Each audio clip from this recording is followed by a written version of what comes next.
Shut up and sit down.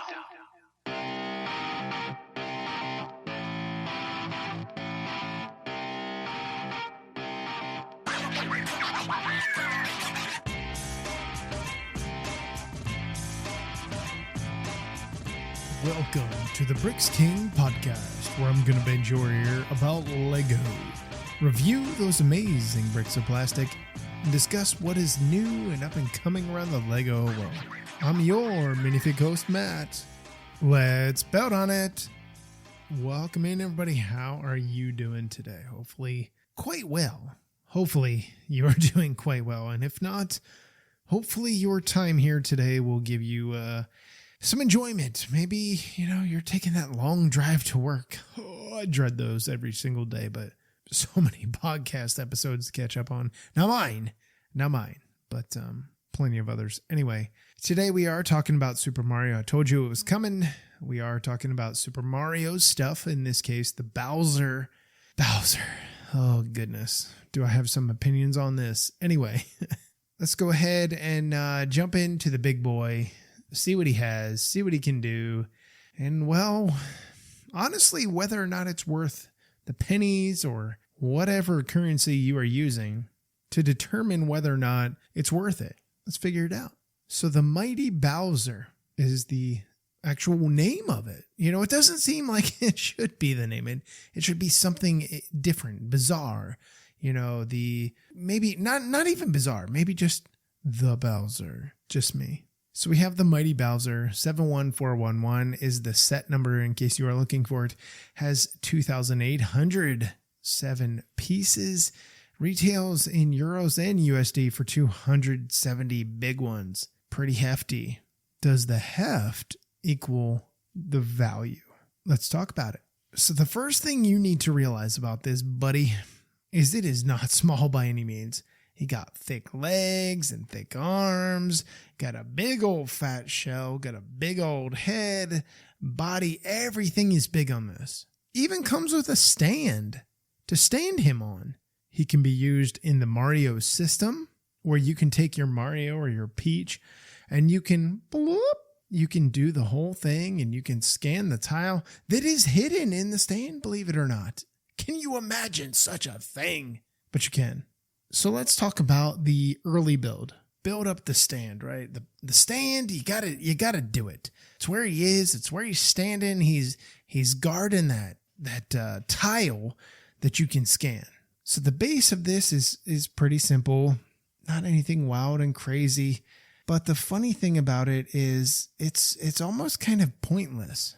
His feet don't lock into anything because everything is tiled on the top of this. So there's no feet lockage with stud into anti-stud. There is nothing like that. On the left side of it, you have your PAL block, but it's not printed. There's nothing to scan because it's just a little 2x2. I like the idea of it, but come on, give me something.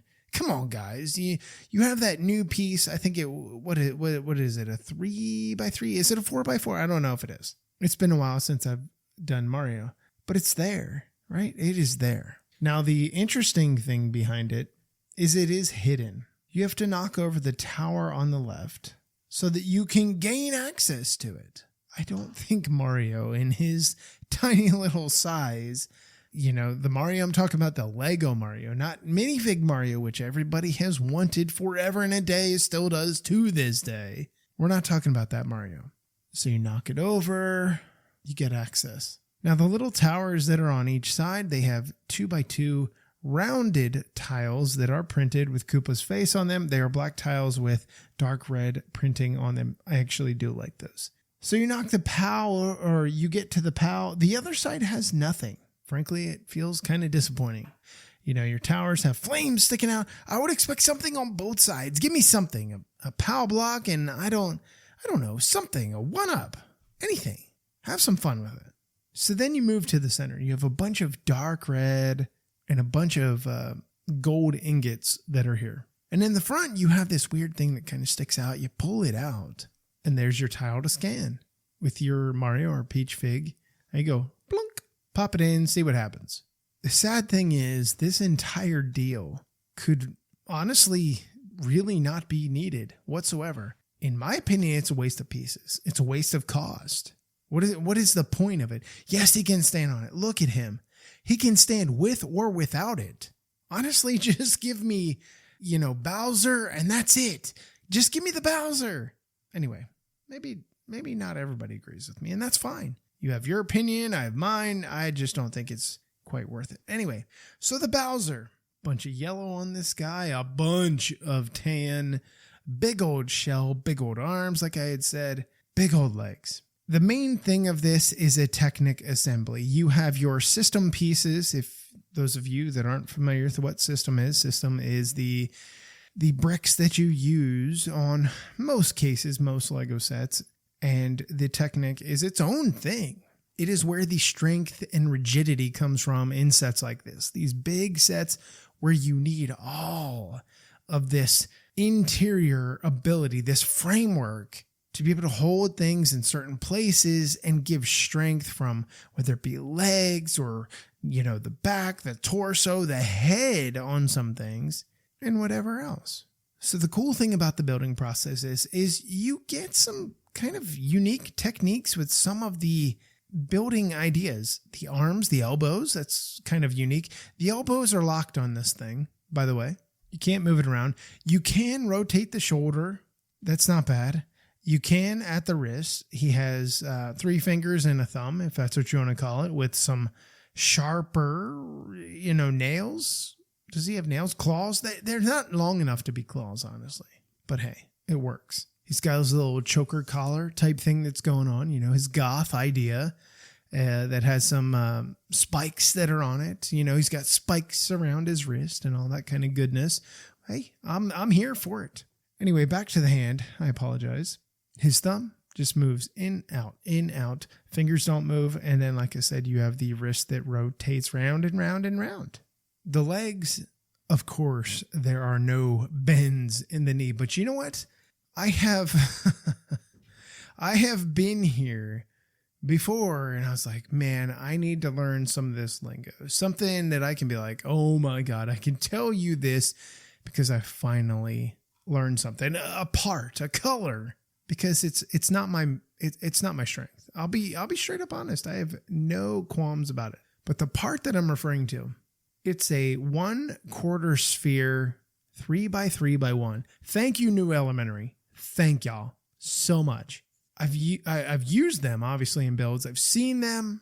It's not a part that's been around very long. I think maybe 2.5, maybe 3 years at most. This part is really, really awesome. Anyway, so they use that for the kneecaps. There's pieces of it just dabbled here and there around the jaw. Just all kinds of unique little pieces. No, I shouldn't say so much unique, but it helps get that curve, that gentle slope at the knee, at the hip, just prior to the knee. They just managed to get it everywhere. And then you talk about the face on the cheeks. You don't want a bunch of 1x2s, 1x3s. You don't want any of that there that makes it look rough, at least not at this scale. Larger, that's a whole different ball game. The people that create those models that they use, they set up at all kinds of different shows, different events, in Lego stores, all kinds of stuff. That works. It doesn't work here. Anyway, like I said, the entire thing is basically a big, giant Technic frame, which is what you would expect. I haven't weighed this thing, but I'm really curious to know what the weight of it is because he's a hefty dude. He's a big old fella. You can pick it up with one hand. Absolutely. You can, but he's got some heft to him. It's not something I would really want to do. So if you were to go pick him up, his legs, they're jointed in, ball jointed in. I say ball jointed in. I use that term loosely because they are kind of locked out. Anyway, so there is that with his legs. On the tail and the rear, the very back end of the tail, think of it as like a finger. The very tip of your finger, your last bone, right? Think of it like that. That is the only thing that moves on this tail. It has a minimal side-to-side movement. Not a problem, not a big deal. My favorite part, maybe not my favorite, one of my top favorite parts of this is the piping that goes around the shell, right? The turtle shells, they have white piping. Bowser has white piping that goes around his shell, around the outside.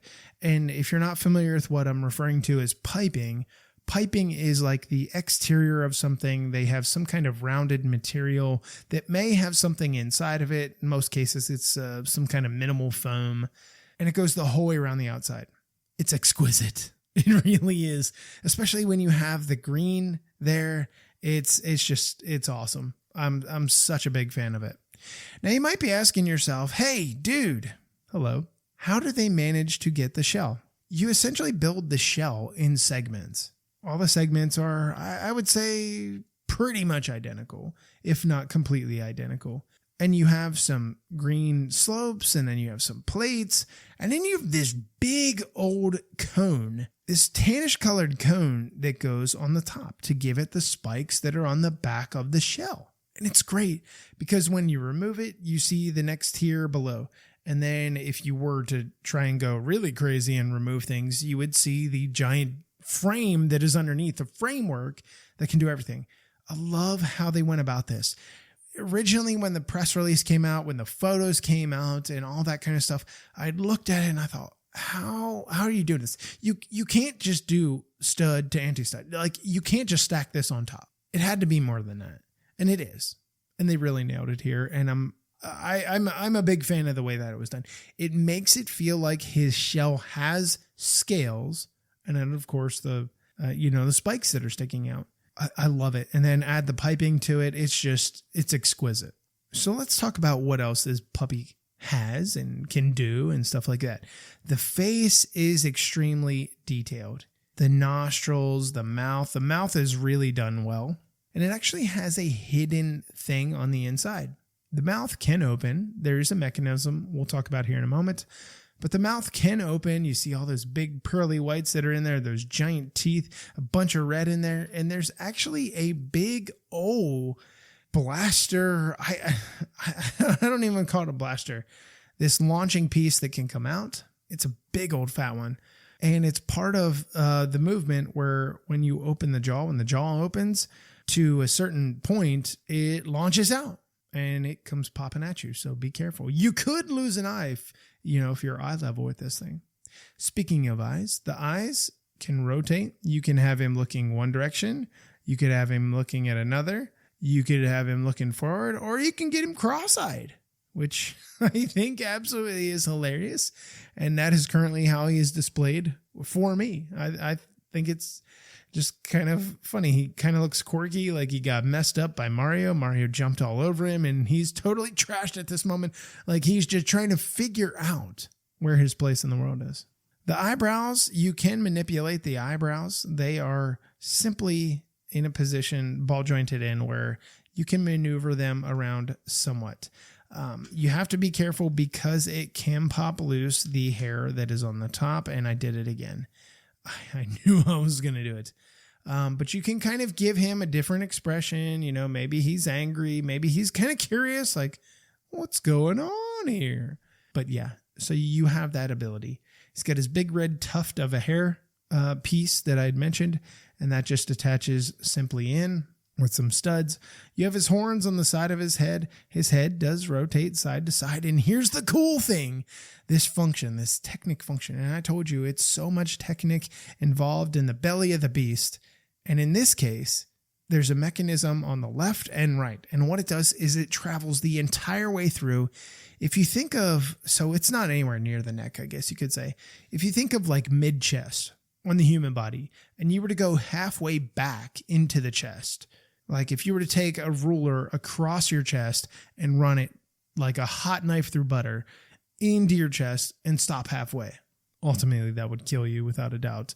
But the idea of it is you would reach this function, and all you do is you push it left or right and it pops out the other side. So you have essentially what becomes closer to a 2x4 brick. And when you push it one direction, it moves his head. Head moves, head moves, head moves. It's just a lot of fun. It's posability. You can imagine if you have this and you add it into the other Mario stuff, you could have some fun with it. It could be more than just a one-person thing. The idea behind Lego in general at this point is, they want it to be a family thing. This could be a family thing without a doubt. You have somebody controlling this. And that's not the only control mechanism. There's another one that is slightly above that. Again, Technic in style. And what it does is it tilts the head up and it opens the bottom jaw, allowing you to fire that missile, blaster, whatever you want to call it, that is in the mouth. So there's one on each side. It does the same exact thing. It's not like this one controls this and this one controls this. No, it's all the same. Open the mouth, bloop, out it comes and ready to go. Simple, easy peasy, lemon squeezy. The rest of the build, you're basically putting a shell on this for the most part, no pun intended, with the turtle shell on the rear end. It's not what I'm getting at. The idea behind this is it's meant to be fun. There are some cool techniques involved here. The function of the of the jaw and the head, I've really liked that. I was a big fan of that when I was building it, and then after the fact, I was like, this is incredible. I love this. And it really integrates seamlessly into the build, which is perfect. That's what you want. You don't want a big red knob sticking out the side or a big, ball that you have to press on to do something. It's not like that. So the question becomes the set as a whole. Is Bowser worth it? Is there value in what it should be? We're talking about $270 in euros. It's a big deal. I already told you, I don't think the base is necessary. I know why they did it. You have the flames sticking up on each side. I get it. The posability of this thing is really cool. Not so much playability. You do have the ability to shoot that little thing out of his mouth. Are you going to shoot it at the Mario? Are you going to shoot it at something else? I don't know. Probably not. Most people that can buy this, can afford this, are going to build it and display it. I really don't see this fitting in. Like, it fits in with Mario, yeah, Super Mario, but it doesn't fit in with the rest of the stuff. Yes, you have the scanner tile that is here, but it doesn't fit in. It's just too big. It doesn't really have a place where it should be, honestly, where it should be. And I get it. I like the scale of it. I think it's fine, but people are not buying this to jump into that scale, the smaller scale Mario stuff. Maybe it's just a little too big for the scale of Mario. Maybe just a little bit, but it is pretty cool. I like it. He is a display piece, with a bunch of my other stuff on shelves, and I like it. I do like it. I don't think it's worth $270. He can, like I had mentioned, stand on the little stand that you get, which is what maybe 2 studs tall, maybe. And it doesn't, if you were to take that away, I don't know how many pieces that is, but let's say you take that away and it drops to, we could probably get close to 2,000 pieces, maybe 2,200. That brings your price down to what? 210, 220. It seems a little better. Maybe 2 on the nose. $199.99. People are more apt to go $199.99 than $269.99. That's just my opinion. Everybody has their own opinion. I know you have your own opinion, and that's fine. Maybe you already bought it. Maybe you built it. I'm finally glad that I had an opportunity to get to him. Anyway, so there it is. The cold hard facts. What you have, what it can do.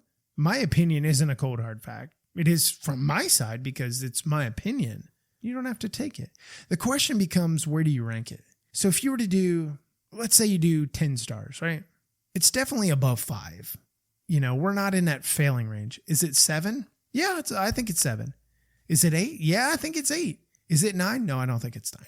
I think it's probably 8.25, maybe 8.5. But I'm probably going closer to 8. The build is nice. The aesthetic is nice. The part usage is incredible. The build experience was really good. The price is killing me. And it's not because, it's $270.